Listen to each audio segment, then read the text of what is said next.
Dobar dan, ja sam Lazar Nikolić, đak reporter osnovne škole Dr. Zoran Đinđić.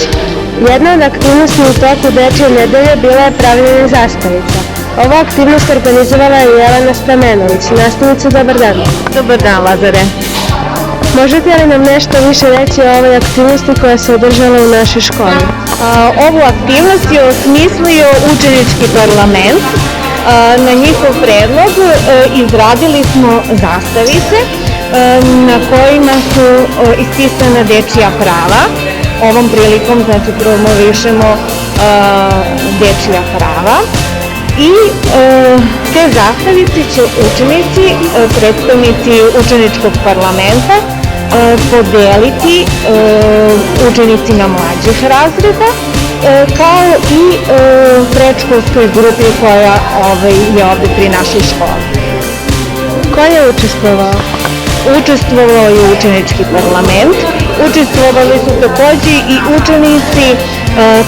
i 7. razreda koji pohađaju građansko vaspitanje, a i učenici koji pohađaju sekciju u Radi sam. Hvala na izdvojenom vremenu. Ma na čemu? Za đak reporter Lazar Nikolić.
Dobar dan, ja sam Viktor Jemović, đak reporter osnovne škole Dr. Zoran Đinđić u Nišu.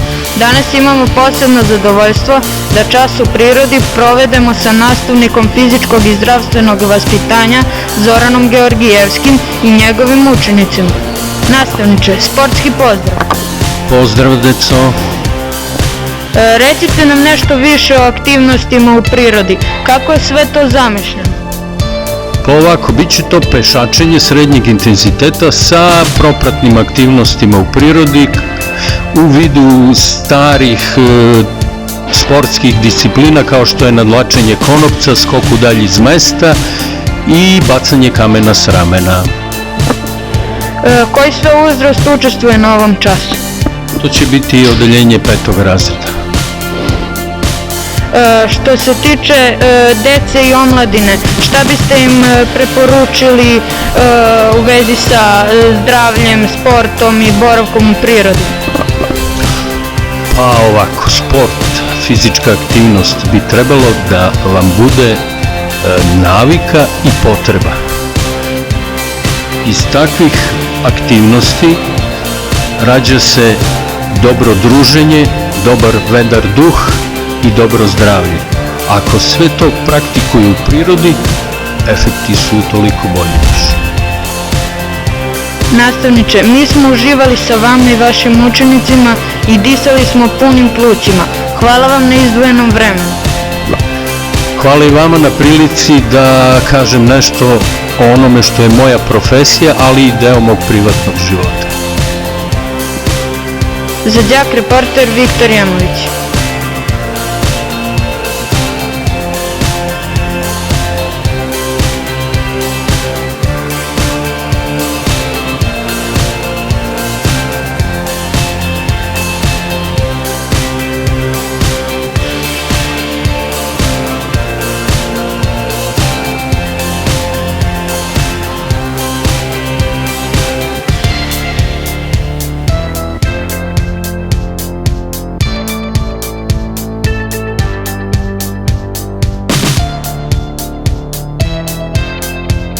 Dobar dan, Ja sam Mara Momčilov, đak reporter osnovne škole Dr. Zoran Đinđić.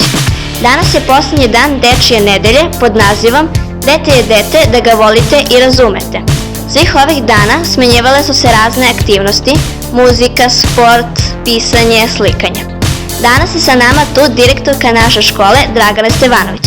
Direktorka, dobar dan. Dobar dan. Kako je sve proteklo, ko je sve učestvovao i da li ste zadovoljni kako je sve proteklo? Ova dečja nedelja je bila prilično dobro organizovana. Naravno, sve nosilac aktivnosti oko organizacije je bio tim za organizovanje kulturnih aktivnosti i priredbi. I oni su zajedno, naravno, u dogovoru sa našim kolegama i sa mnom napravili plan kako ćemo mi na koji način obeležiti 5 dana naše dečje nedelje. Odlično je proteklo, svakog dana smo imali određene aktivnosti i vi ste naravno bili svedoci šta se sve to dešavalo zaključno sa današnjim danom. Hvala na izdvojenom vremenu. Hvala i vama, znači mogu samo da kažem da je to trajalo ovih 5 radnih dana, znači da smo imali, svakog dana je bila neka aktivnost, znači prvog dana su obeležili učitelji od 1. do 4. razreda tako što su organizovali maskemba gde su učestvovali naši mladi učenici. Drugog dana je bio literarni dan gde su deca opet pisala određene sastave na temu, zatim to su radili i učitelji. Trećeg dana je ponovo bio jedan literarni dan gde su to obeležavali nastavnici srpskog jezika, naše kolege. Juče u četvrtak je bio muzički dan, prijem prvaka i učenici koji su im priredili dobrodošlice zajedno sa učiteljem Aleksandrom gde su deca podelili prigodne poklone. Nastavnica Milanka koja je pripremila sjajan program sa našim talentnim učenicima koji sviraju određene instrumente i danas smo kao naš zadnji dan obišli našu preškolsku grupu, odnosno naše buduće đake gde je učenički parlament pripremio prigodne poklone. Naši đaci su pravili lepe čestitke za decu i tako da eto neki znak pažnje smo želeli da im ukažemo jer su nam naravno i oni važni. Đak reporter Mara Momčilov.